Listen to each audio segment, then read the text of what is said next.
All right, haven't worked on the 4Runner here for a few weeks now.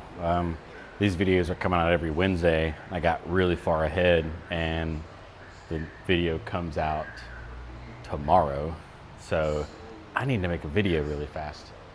4Runner, let me show you what I've done for just a little bit today. Had to run around town for a while. It's after lunch, kind of did some stuff and haven't really shown what I've been doing. So I got to get back on the video train. Here we go. Got these cut out right here. These are the upper frame plates. These are the lower. These guys right here, walk on over to the 4Runner, are gonna go something like that. So hard to show with one hand, but they do fit. The holes line up. It will underhook on the frame like that, but those rectangle plates right here are going to be welded vertical on the frame. Then these will get welded to those, and there'll be some bracing. It'll come out. Let me grind these dudes down, get all the dross off, get them all cleaned up, because I just used a piece of scrap over there that I used for build the 45 runner. So again, let me clean these off and show you my thinking on how these are going to go together.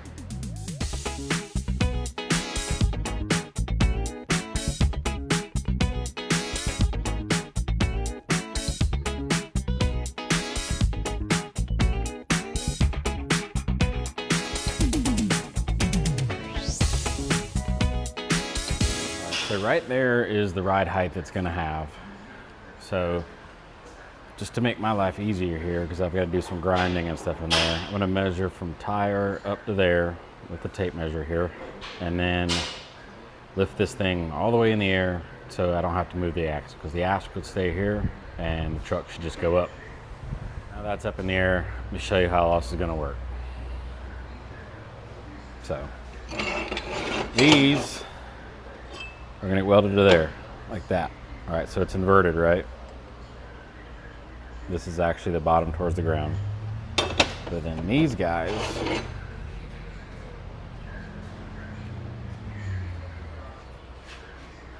are going to get welded to the frame like that, because the frame is not square and the axle needs to be. So that'll get welded like that, or like so. So let's get these all welded together. To get the spacing right, I'm going to bolt it all to the axle that's down here and tack it together, so that way the distance is right. It'll make sense in a second.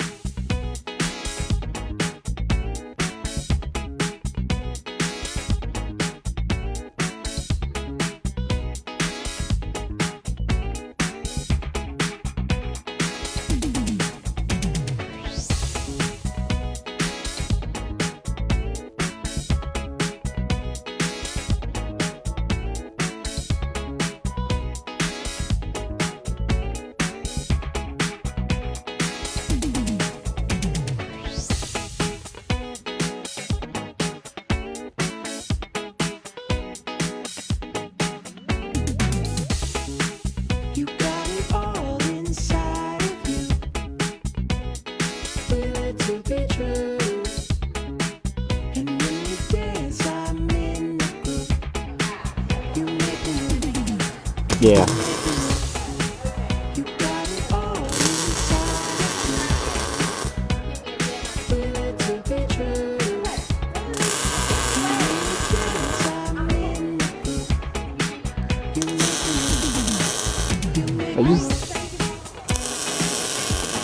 Then you put one.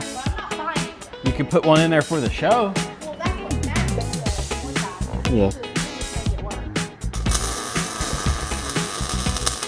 Yeah. Who's Matt? He's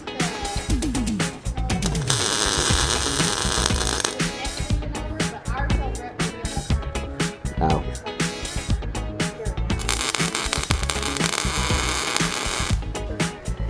Yeah.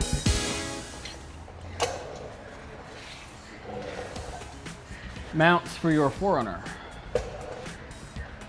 just gotta Yeah, they'll flip up. Yep. And that plate will see my Sharpie marks. Will click. I gotta grind the frame. I gotta ground the frame. What, so butt up against that? Yep, pretty much. Cool. Once I get these like heavily tacked on, then the axle can move and I can measure for Is quarter. that how far you wanted that to be? Yeah, it's same distance down as the subframe there. Okay. Because I'm gonna run a brace. When we dropped this down, you had it below. You had it. Yeah, when it's fully slammed. Yeah. But that was tire clearance. I was at tire clearance, not axle rotation at all. Yeah. Because you'll have a brace, that braces from here across these two, okay? And then that'll bolt to this transmission cross member, bam. And then there'll be a hoop skid, kind of like the 45 runner. I mean, you're not really wheeling this thing, but. Yeah, it's just reinforcement. Take it out. Beach, dirt road, nothing. No, nothing.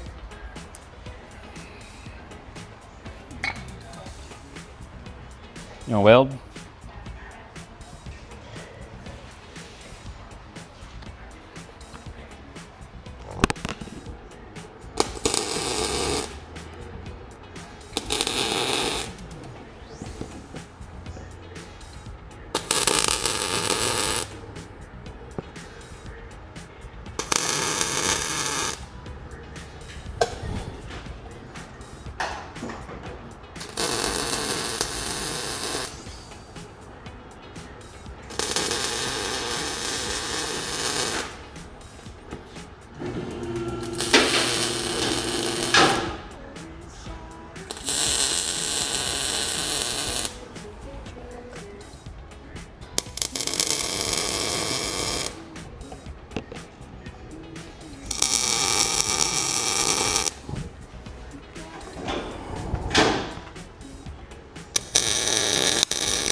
So,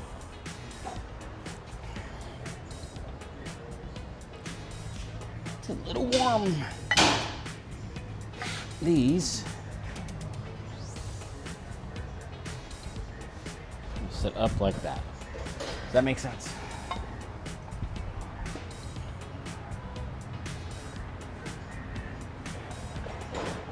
Huzzah. Yeah. So now I'm gonna make my life easy. And we're just gonna measure from hole to hole and square them on the frame. Yeah.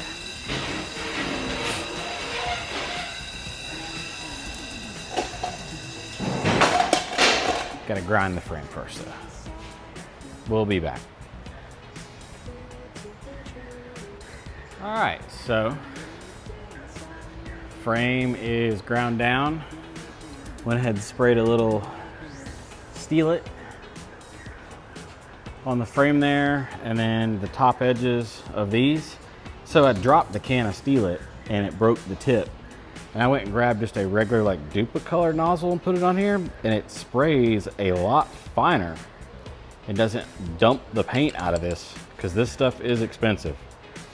That might be a hack because it's like a super fine mist now, which is awesome like normal paint. If you ever sprayed this stuff, it dumps it out of this can pretty dang fast. And when you only need to mist sometimes, that might be the move from now on, because I just need a light coat between there and there. Keep the rust down between them when they get welded. So now what I'm going to do is grab our tape measure here. We're gonna measure from front hole to front hole, rear hole to rear hole, rear hole. Perfect world, these measurements will be the same. And then all we have to do is transpose those measurements to the bottom side of the frame here, I mean, they're gonna be, since the frame isn't square, it sits like that in the truck, they're gonna be like this.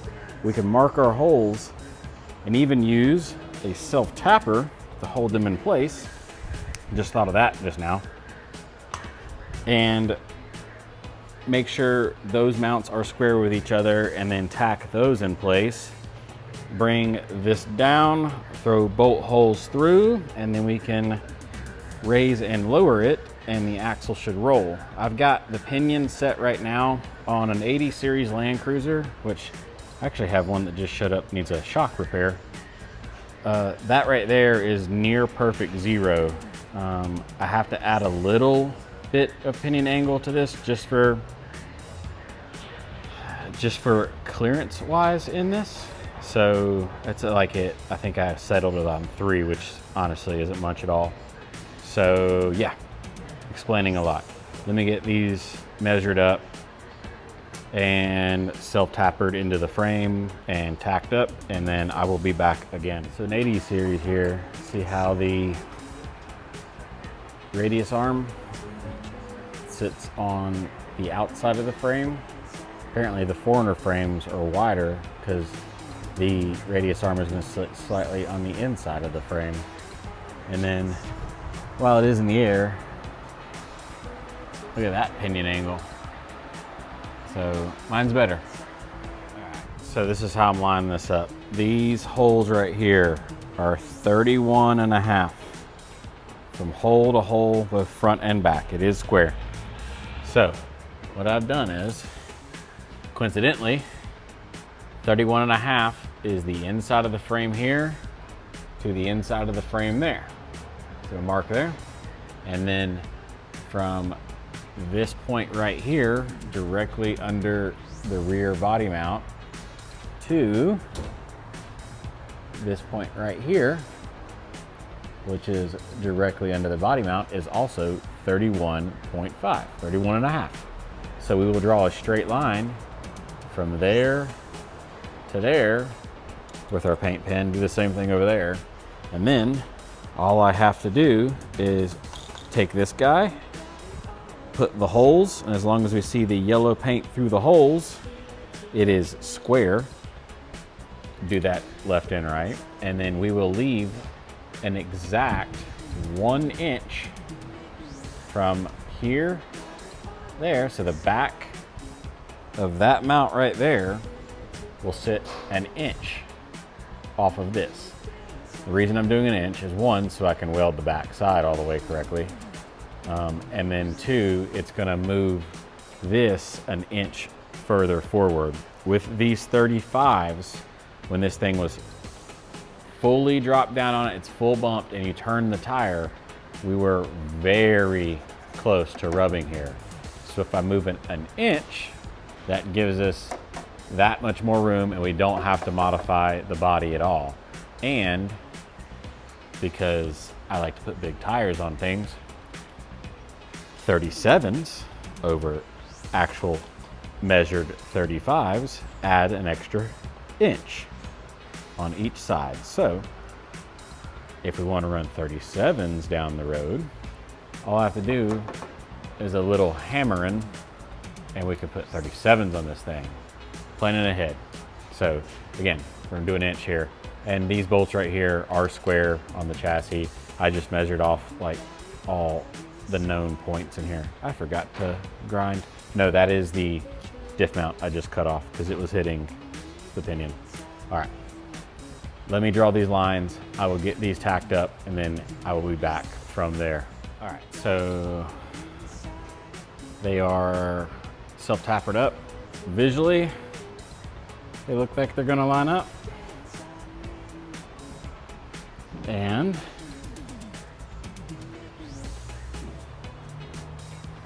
if the camera's gonna pick it up, it will.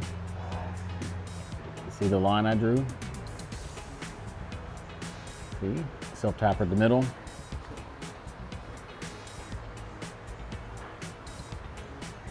I did move this back.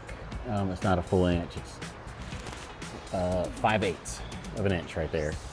Because remember having the tire be really close to the inner fender roll, right in there. And that's an easy hammer fix if the 35s do rub.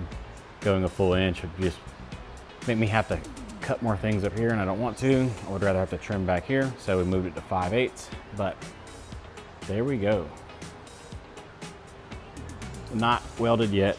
I'm gonna bring the chassis down and make sure it roughly aligns. I'm not gonna put anything in because there's just a couple small self-tappers holding them up. If it aligns and all visually looks good and it measures right, we'll like measure off the back of the wheel or center of the hub or something to like section on the rocker, make sure our axle's not tweaked so the truck's not like dog legging down the road. And then I will heavily tack those in, but you will see that in the next video. Put you guys on time lapse, and at the end it'll just blur out, and I'll see you guys next week. As always, thank you. See you guys later. Bye. Like, share, subscribe, comment, do all the fun stuff for me. Thanks. Bye.